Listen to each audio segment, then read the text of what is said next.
ఆ దేవదేవతలను పులకరింపచేసే అద్భుతమైన పాటలను సుమన్ టీవీ వారి డివోషనల్ టైంలో మీరు కూడా ప్రతిరోజు వినాలనుకుంటే వెంటనే మా ఛానల్ని సబ్స్క్రైబ్ చేయండి. మంచి ఉదయంతో రోజంతా సంతోషంగా ప్రశాంతంగా ఉండండి.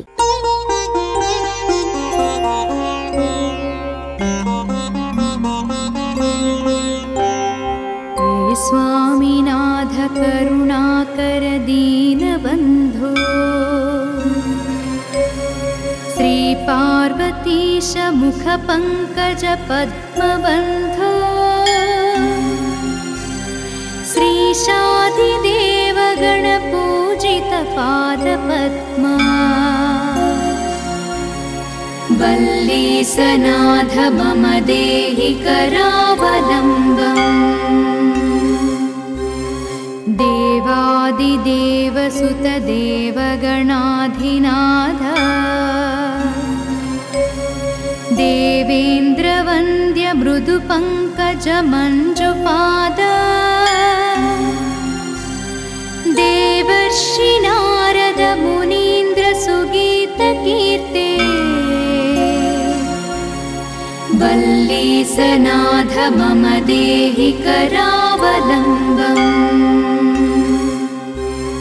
नित्यान्नदान निरताखिल रोगहारन्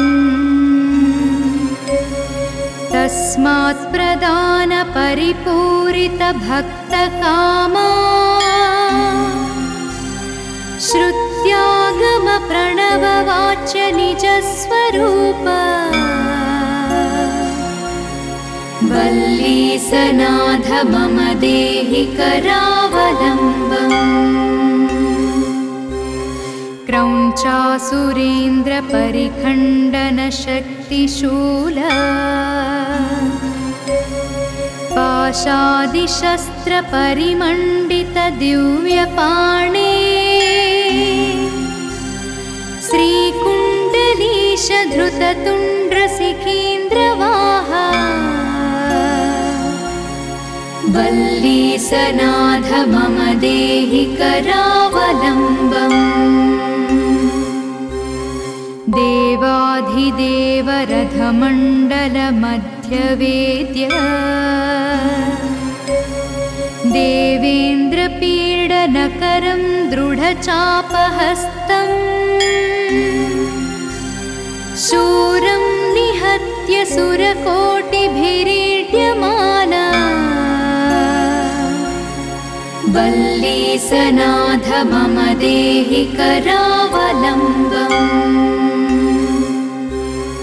हारादिरत्नमणियुक्त किरीटहार केयूरकुण्डल लसत्कवचाभिरामा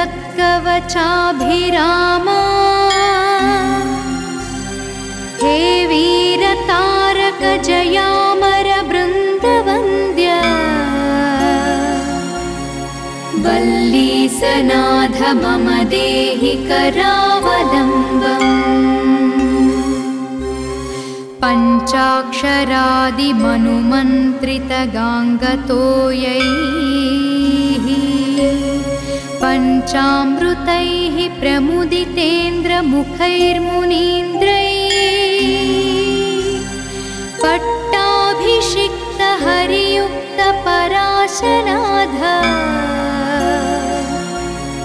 वल्लीसनाथ मम देहि करावलम्बम् श्रीकार्तिकेय करुणामृतपूर्णदृष्ट्या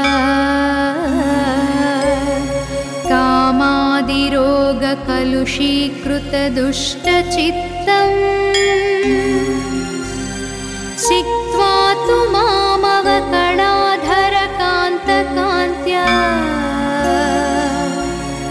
वल्लीसनाथ मम देहि करावलम्बम् सुब्रह्मण्याष्टकं पुण्यं ये पठन्ति द्विजोत्तमाः ते सर्वे मुक्तिमायन्ति सुब्रह्मण्य कारुण्यप्रसादतः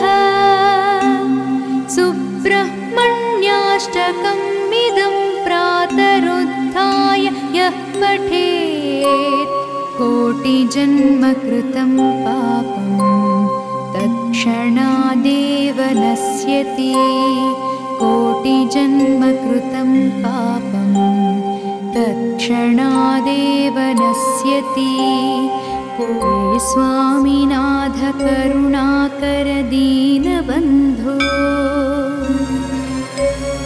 श्रीपार्वतीश मुखपङ्कज पद्मबन्धो श्रीशादिदेव गणपूजित पादपद्मा वल्लीसनाथ मम देहि करावलम्बम् देवादिदेव सुत देवगणाधिनाथ देवेन्द्रवन्द्य मृदुपङ्कज मञ्जुपाद देवर्षि नारद मुनीन्द्र सुगीतकीर्ते वल्लीसनाथ मम देहि करावलम्बम् नित्यान्नदान निरताखिल रोगहारन् तस्मात् प्रदान परिपूरित भक्तकामा श्रुत्यागम प्रणववाच्य निजस्वरूप वल्लीसनाथ मम देहि करावलम्बम् क्रौञ्चासुरेन्द्र परिखण्डन शक्तिशूल पाशादिशस्त्र परिमण्डित दिव्यपाणे श्रीकुण्डलीश धृततुण्ड्र सिखीन्द्रवाहा वल्लीसनाथ मम देहि करावलम्बम् देवाधिदेव रथमण्डल मध्यवेद्य देवेन्द्रपीडनकरं दृढचापहस्तम् शूरं निहत्य सुरकोटिभिरीड्यमाना वल्लीसनाथ मम देहि करावलम्बम्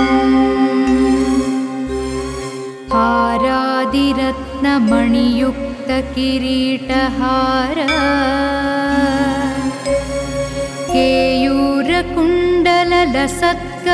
केयूरकुण्डललसत्कवचाभिरामा हे वीरतारक जयामर बृन्दवन्द्य वल्लीसनाथ मम देहि करावलम्बम्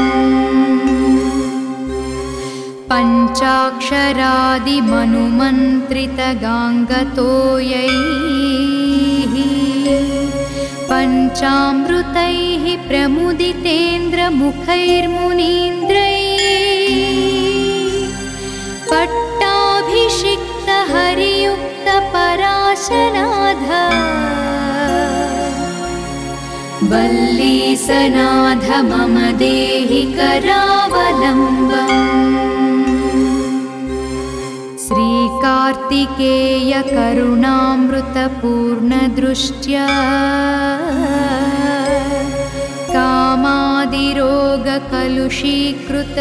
कामादिरोगकलुषीकृतदुष्टचित्तम्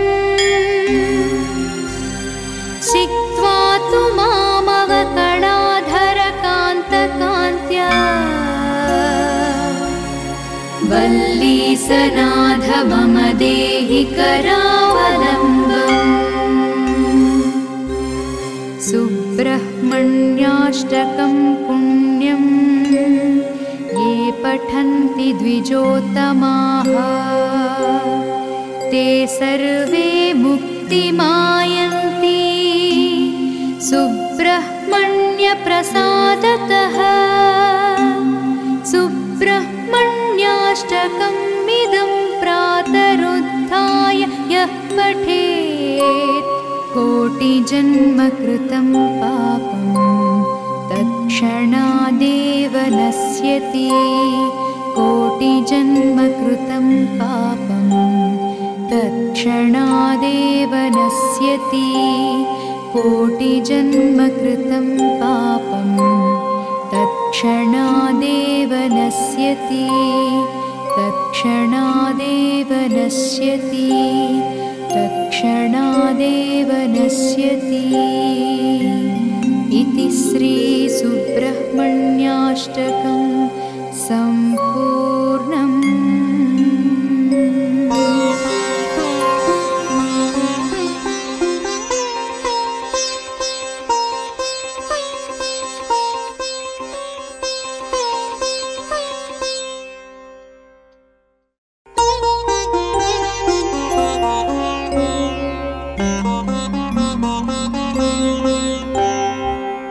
स्वामिनाथ करुणाकर दीनबन्धो श्रीपार्वतीश मुखपङ्कज पद्मबन्धो श्रीशादिदेव गणपूजित पादपद्मा वल्लीसनाथ मम देहि करावलम्बम् देवादिदेव सुत देवगणाधिनाथ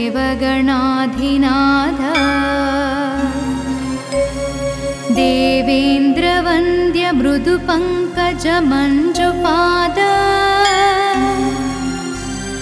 देवर्षि नारद मुनीन्द्र सुगीतकीर्ते वल्लीसनाथ मम देहि करावलम्बम् नित्यान्नदान निरताखिल रोगहारन् तस्मात् प्रदान परिपूरित भक्तकामा श्रुत्यागम प्रणववाच्य निजस्वरूप वल्लीसनाथ मम देहि करावलम्बम्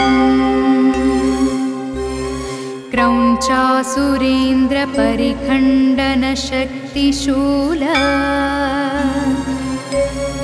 पाशादिशस्त्र परिमण्डित दिव्यपाणे श्रीकुण्डलीश धृततुण्ड्र सिखीन्द्रवाहा वल्लीसनाथ मम देहि करावलम्बम् देवाधिदेव रथमण्डल मध्यवेद्य देवेन्द्रपीडनकरं दृढचापहस्तम् शूरं निहत्य सुरकोटिभिरीड्यमाना वल्लीसनाथ मम देहि करावलम्बम् हारादिरत्नमणियुक्त किरीटहार केयूरकुण्डल लसत्कवचाभिरामा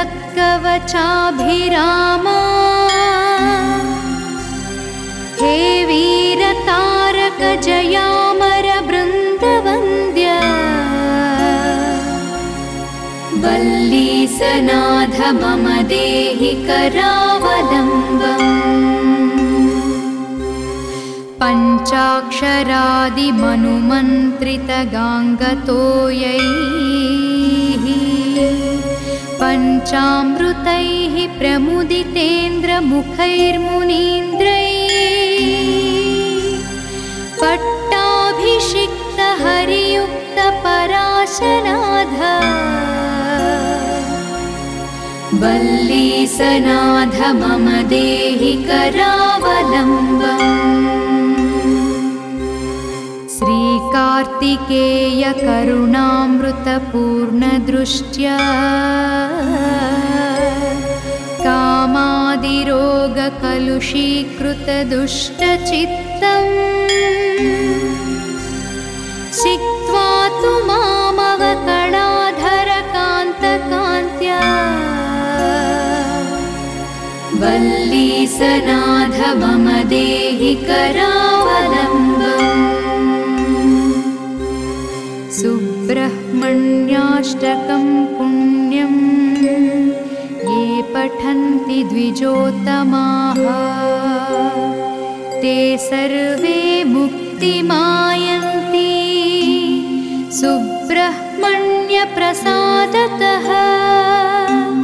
सुब्रह्मण्याष्टकम् इदं प्रातरुत्थाय यः पठेत् कोटिजन्मकृतं पापं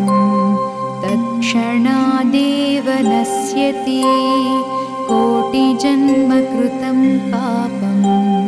तत्क्षणादेव नश्यति। हे स्वामिनाथ करुणाकर दीनबन्धो श्रीपार्वतीश मुखपङ्कज पद्मबन्धो श्रीशादिदेव गणपूजित पादपद्मा वल्लीसनाथ मम देहि करावलम्बम्। देवादिदेव सुतदेवगणाधिनाथ देवेन्द्रवन्द्य मृदुपङ्कज मञ्जुपाद देवर्षि नारद मुनीन्द्र सुगीतकीर्ते वल्लीसनाथ मम देहि करावलम्बम्। नित्यान्नदान निरताखिल रोगहारन् तस्मात् प्रदान परिपूरित भक्तकामा श्रुत्यागम प्रणव वाच्य निजस्वरूप वल्लीसनाथ मम देहि करावलम्बम्। क्रौञ्चासुरेन्द्र परिखण्डन शक्तिशूल पाशादिशस्त्र परिमण्डित दिव्यपाणे श्रीकुण्डलीश धृततुण्ड्र सिखीन्द्रवाहा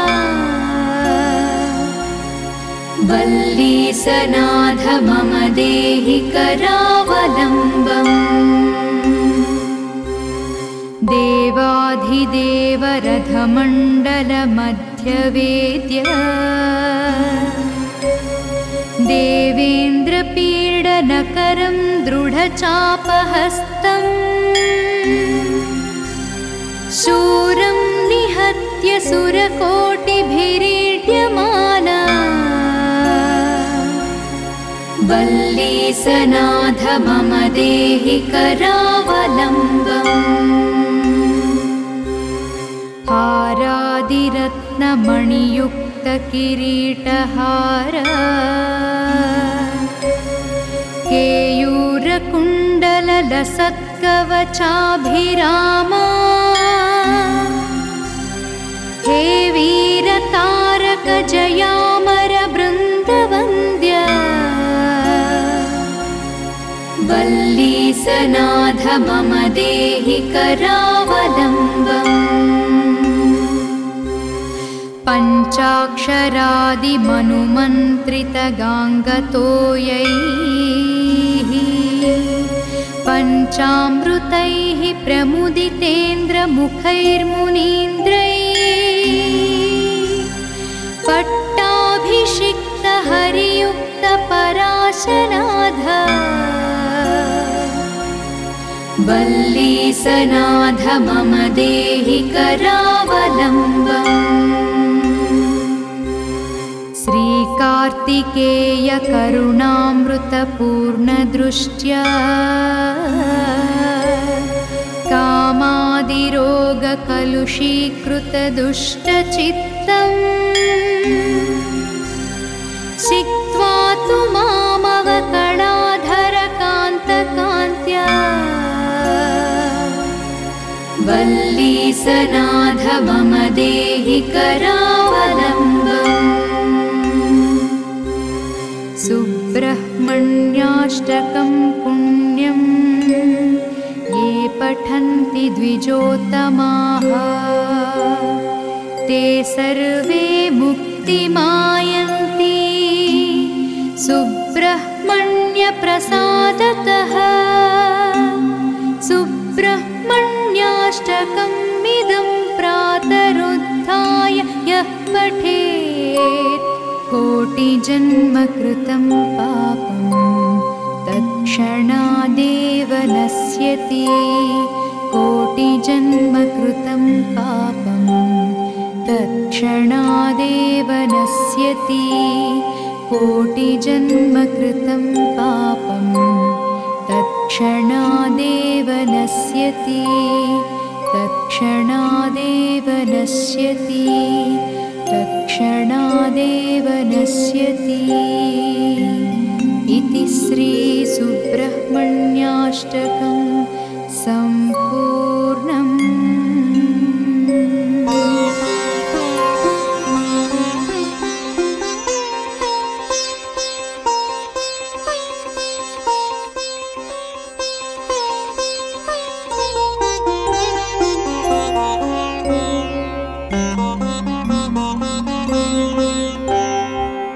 स्वामिनाथ करुणाकर दीनबन्धो श्रीपार्वतीश मुखपङ्कज पद्मबन्धो श्रीशादिदेव गणपूजित पादपद्मा वल्लीसनाथ मम देहि करावलम्बम्। देवादिदेव सुत देवगणाधिनाथ देवेन्द्रवन्द्य मृदुपङ्कज मञ्जुपाद देवर्षि नारद मुनीन्द्र सुगीतकीर्ते वल्लीसनाथ मम देहि करावलम्बम्। नित्यान्नदान निरताखिल रोगहारन् तस्मात् प्रदान परिपूरित भक्तकामा श्रुत्यागम प्रणववाच्य निजस्वरूप वल्लीसनाथ मम देहि करावलम्बम्। क्रौञ्चासुरेन्द्र परिखण्डन शक्तिशूल पाशादिशस्त्र परिमण्डित दिव्यपाणे श्रीकुण्डलीश धृततुण्ड्र शिखीन्द्रवाहा वल्लीसनाथ मम देहि करावलम्बम्। देवाधिदेव रथमण्डल मध्यवेद्य देवेन्द्रपीडनकरं दृढचापहस्तम् शूरं निहत्य सुरकोटिभिरीड्यमाना वल्लीसनाथ मम देहि करावलम्बम्। हारादिरत्नमणियुक्त किरीटहार केयूरकुण्डललसत्कवचाभिरामा हे वीरतारक जयामर बृन्द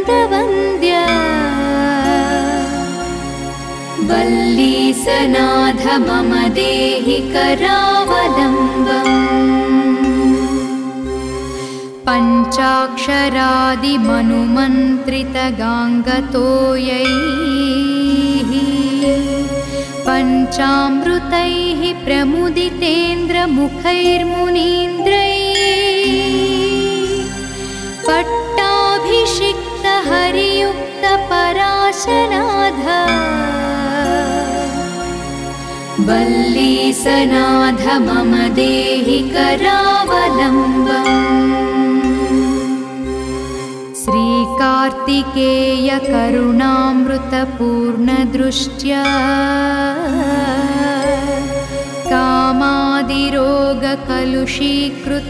कामादिरोगकलुषीकृतदुष्टचित्तम् सिक्त्वा तु मामवकणाधरकान्तकान्त्या वल्लीसनाथ मम देहि करावलम्बम् सुब्रह्मण्याष्टकं पुण्यं ये पठन्ति द्विजोत्तमाः ते सर्वे मुक्तिमायन्ति सुब्रह्मण्यप्रसादतः सुब्रह्मण्याष्टकमिदं प्रातरुत्थाय यः पठेत् कोटिजन्मकृतं पापं तत्क्षणादेव नश्यति कोटिजन्मकृतं पापं तत्क्षणादेव नश्यति हे स्वामिनाथ करुणाकर दीनबन्धो श्रीपार्वतीश मुखपङ्कज पद्मबन्धो श्रीशादिदेव गणपूजित पादपद्मा वल्लीसनाथ मम देहि करावलम्बम् देवादिदेव सुत देवगणाधिनाथ देवेन्द्रवन्द्य मृदुपङ्कज मञ्जुपाद देवर्षि नारद मुनीन्द्र सुगीतकीर्ते वल्लीसनाथ मम देहि करावलम्बम्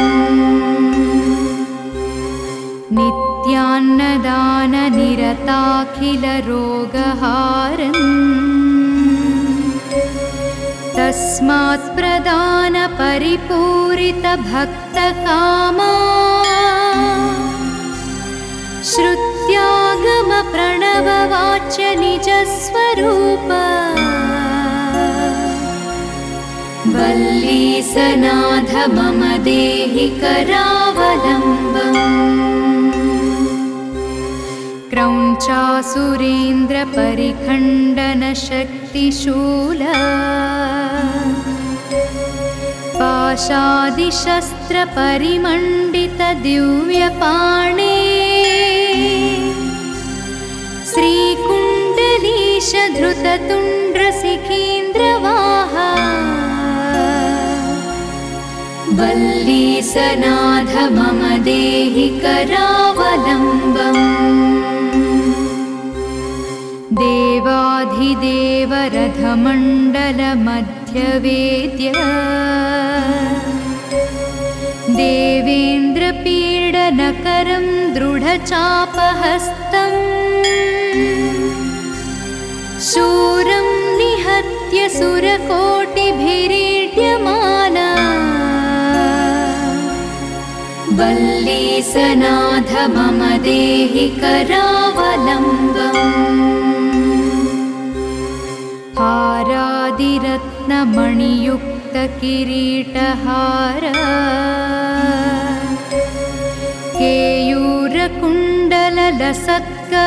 केयूरकुण्डललसत्कवचाभिरामा हे वीरतारक जयामर बृन्दवन्द्य वल्ली सनाथ मम देहि करावलम्बम् पञ्चाक्षरादिमनुमन्त्रितगाङ्गतो यैः पञ्चामृतैः प्रमुदितेन्द्रमुखैर्मुनीन्द्रैः पट्टाभिषिक्तहरियुक्तपराशनाथ वल्लीसनाथ मम देहि करावलम्बम् श्रीकार्तिकेय करुणामृतपूर्णदृष्ट्या कामादिरोगकलुषीकृतदुष्टचित्तम् सिक्त्वा तु मामवकणाधरकान्तकान्त्या वल्लीसनाथ मम देहि करावलम्बम् सुब्रह्मण्याष्टकं पुण्यं ये पठन्ति द्विजोत्तमाः ते सर्वे मुक्तिमायन्ति सुब्रह्मण्यप्रसादतः सुब्रह्मण्याष्टकम् इदं प्रातरुत्थाय यः पठेत् कोटिजन्मकृतं पापं तत्क्षणादेव नश्यति कोटिजन्मकृतं पापं तत्क्षणादेव नश्यति कोटिजन्मकृतं पापं तत्क्षणादेव नश्यति तत्क्षणादेव नश्यति तत्क्षणादेव नश्यति इति श्रीसुब्रह्मण्याष्टकं सम्पूर्णम्।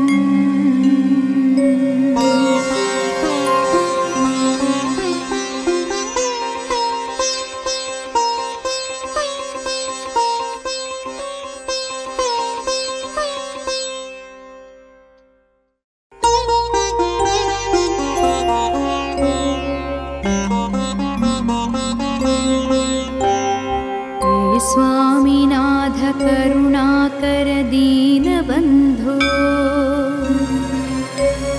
श्रीपार्वतीश मुखपङ्कज पद्मबन्धो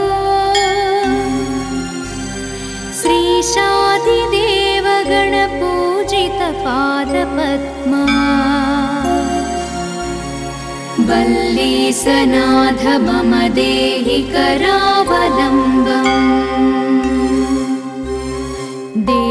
देवादिदेवसुत देवगणाधिनाथ देवेन्द्रवन्द्य मृदुपङ्कज मञ्जुपाद देवर्षि नारद मुनीन्द्र सुगीतकीर्ते वल्लीसनाथ मम देहि करावलम्बम् नित्यान्नदान निरताखिलरोगहारन् तस्मात् प्रदान परिपूरित भक्तकामा श्रुत्यागम प्रणववाच्य निजस्वरूप वल्लीसनाथ मम देहि करावलम्बम् क्रौञ्चासुरेन्द्र परिखण्डन शक्तिशूल पाशादिशस्त्र परिमण्डित दिव्यपाणे श्रीकुण्डलीश धृततुण्ड्र सिखीन्द्रवाहा वल्लीसनाथ मम देहि करावलम्बम् देवाधिदेव रथमण्डल मध्यवेद्य देवेन्द्र पीडन हिरण्यकरं दृढचापहस्तम् शूरं निहत्य सुरकोटिभिरीड्यमाना वल्लीसनाथ मम देहि करावलम्बम् हारादिरत्नमणियुक्तकिरीटहार केयूरकुण्डललसत्कवचाभिरामा हे वीरतारकजयामरबृन्दवन्द्या वल्लीसनाथ मम देहि करावलम्बम् पञ्चाक्षरादिमनुमन्त्रितगाङ्गतोयैः पञ्चामृतैः प्रमुदितेन्द्रमुखैर्मुनीन्द्रैः पट्टाभिषिक्तहरियुक्तपराशनाथ वल्लीसनाथ मम देहि करावलम्बम् श्रीकार्तिकेय करुणामृतपूर्णदृष्ट्या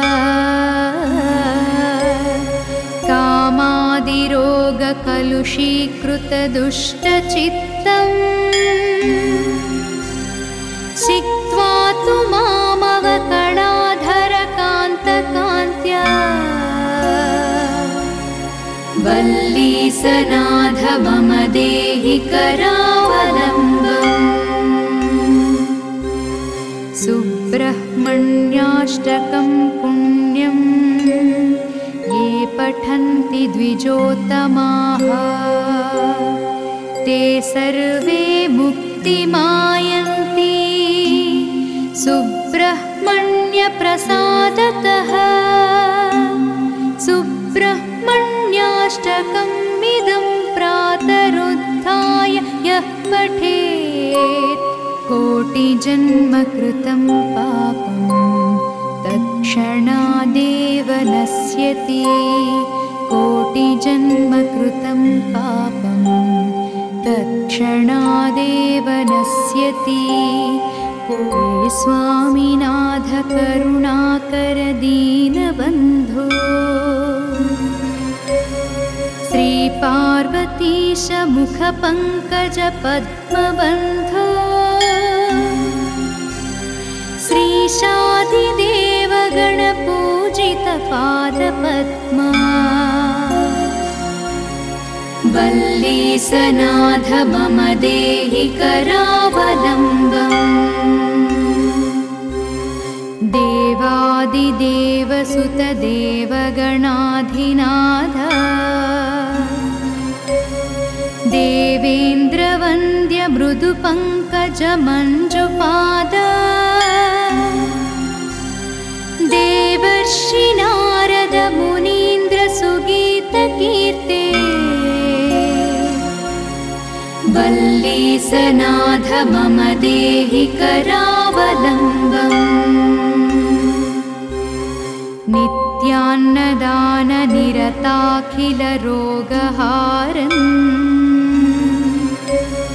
तस्मात् प्रदान परिपूरित भक्तकामा श्रुत्यागम प्रणववाच्य निजस्वरूप वल्लीसनाथ मम देहि करावलम्बम् क्रौञ्चासुरेन्द्र परिखण्डन शक्तिशूल पाशादिशस्त्र परिमण्डित दिव्यपाणे श्रीकुण्डलीश धृततुण्ड्रशिखीन्द्रवाहा वल्लीसनाथ मम देहि करावलम्बम् देवाधिदेव रथमण्डल मध्यवेद्य देवेन्द्रपीडनकरं दृढचापहस्तम् शूरं निहत्य सुरकोटिभिरीड्यमाना वल्लीसनाथ मम देहि करावलम्बम् हारादिरत्नमणियुक्तकिरीटहार केयूरकुण्डललसत्कवचाभिरामा हे वीरतारक जयामर बृन्दवन्द्य वल्लीसनाथ मम देहि करावलम्बम् पञ्चाक्षरादिमनुमन्त्रितगाङ्गतोयैः पञ्चामृतैः प्रमुदितेन्द्रमुखैर्मुनीन्द्रैः पट्टाभिषिक्तहरियुक्तपराशनाथ वल्लीसनाथ मम देहि करावलम्बम् श्रीकार्तिकेय करुणामृतपूर्णदृष्ट्या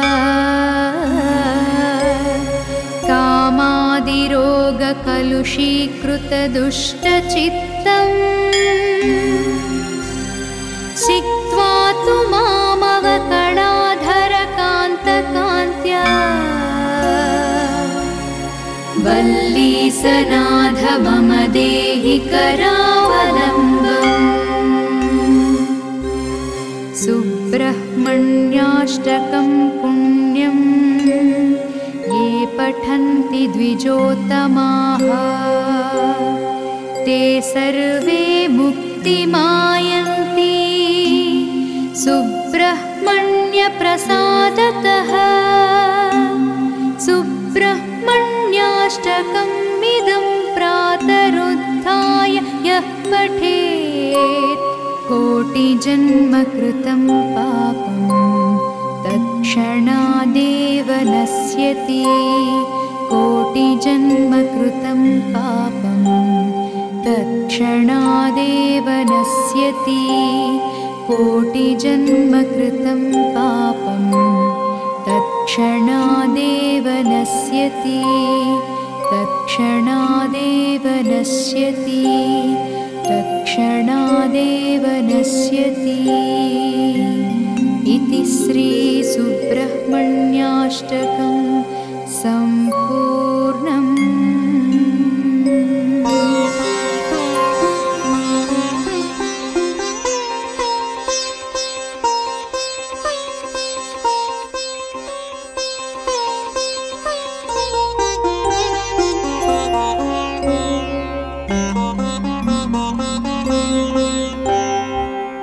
स्वामिनाथ करुणाकर दीनबन्धो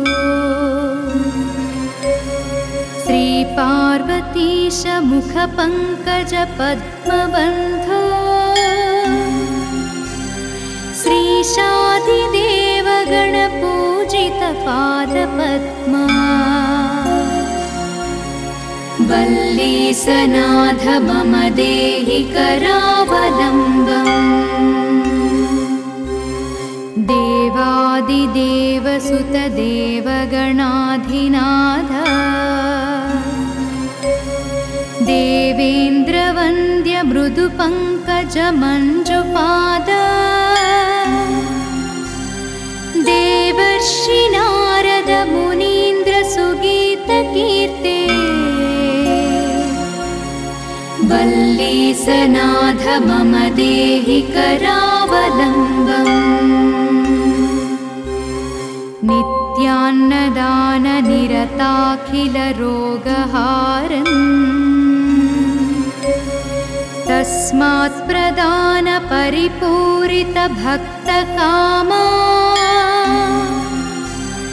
श्रुत्यागम प्रणववाच्य निजस्वरूप वल्लीसनाथ मम देहि करावलम्बम् क्रौञ्चासुरेन्द्रपरिखण्डनशक्तिशूल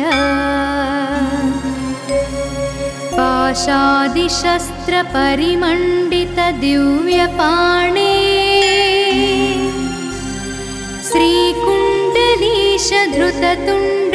श्रीकुण्डलीशधृततुण्ड्रशिखीन्द्रवाहा वल्लीसनाथ मम देहि करावलम्बम्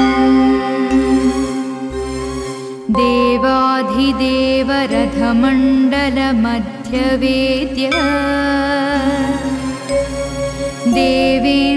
देवेन्द्रपीडनकरं दृढचापहस्तम् शूरं निहत्य सुरकोटिभिरीड्यमाना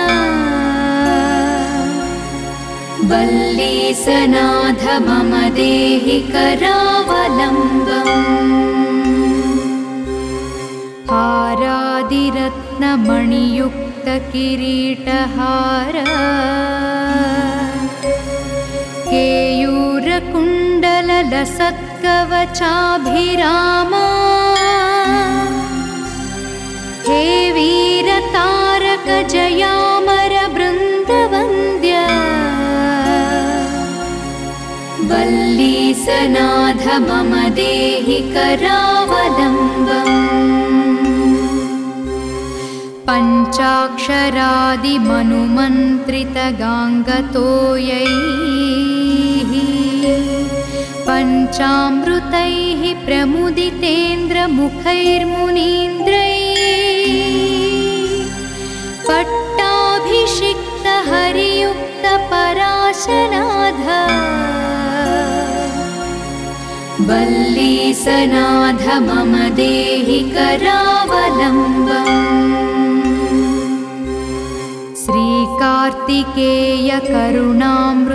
श्रीकार्तिकेयकरुणामृतपूर्णदृष्ट्या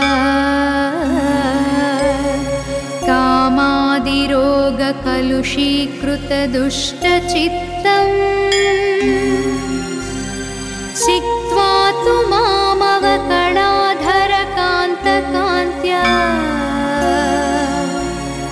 वल्लीसनाथ मम देहि करावलम्बम् सुब्रह्मण्याष्टकं पुण्यं ये पठन्ति द्विजोत्तमाः ते सर्वे मुक्तिमायन्ति सुब्रह्मण्यप्रसादतः सुब्रह्मण्याष्टकमिदं प्रातरुत्थाय यः पठेत् कोटिजन्मकृतं पापं तत्क्षणादेव नश्यति कोटिजन्मकृतं पापं तत्क्षणादेव नश्यति हे स्वामिनाथ करुणाकर दीनबन्धो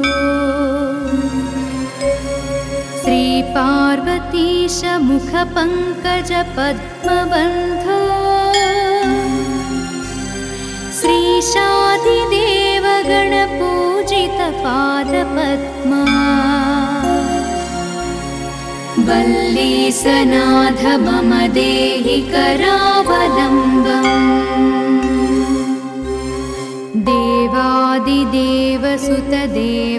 देवादिदेवसुतदेवगणाधिनाथ देवेन्द्रवन्द्य मृदुपङ्कजमञ्जुपाद देवर्षि नारद मुनीन्द्र सुगीतकीर्ते वल्लीसनाथ मम देहि करावलम्बम्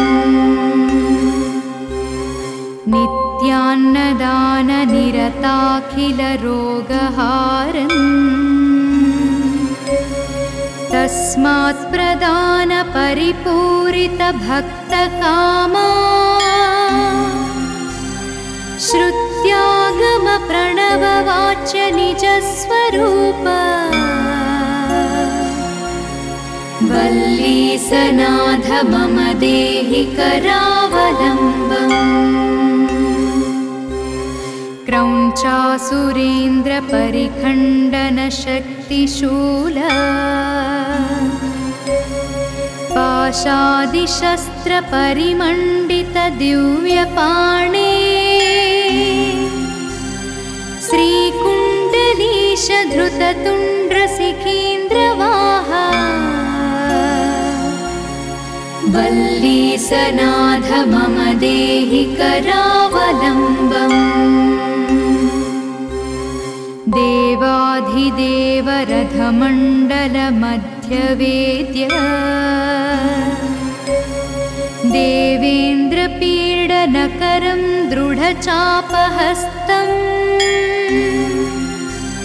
शूरं निहत्य सुरकोटिभिरीड्यमाना वल्लीसनाथ मम देहि करावलम्बम्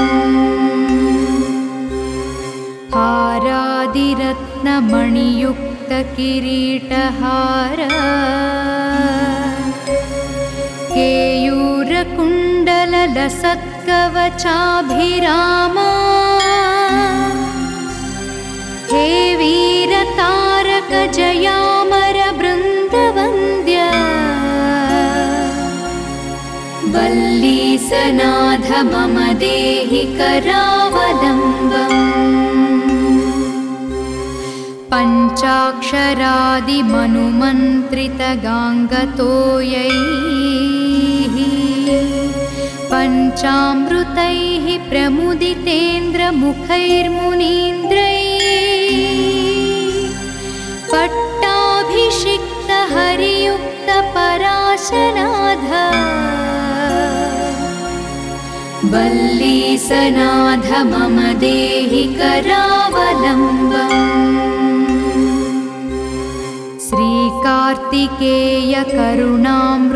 श्रीकार्तिकेयकरुणामृतपूर्णदृष्ट्या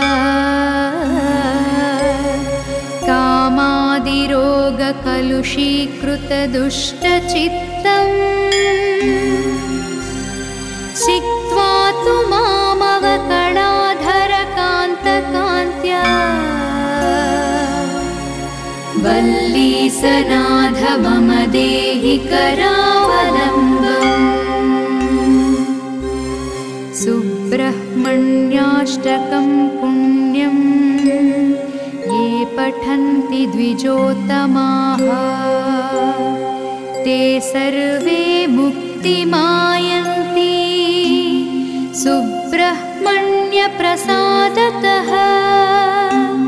सुब्रह्मण्याष्टकमिदं प्रातरुत्थाय यः पठेत् कोटिजन्मकृतं पापं तत्क्षणादेव नश्यति कोटिजन्मकृतं पापं तत्क्षणादेव नश्यति कोटिजन्मकृतं पापं तत्क्षणादेव नश्यति तत्क्षणादेव नश्यति तत्क्षणादेव नश्यति इति श्रीसुब्रह्मण्याष्टकम्।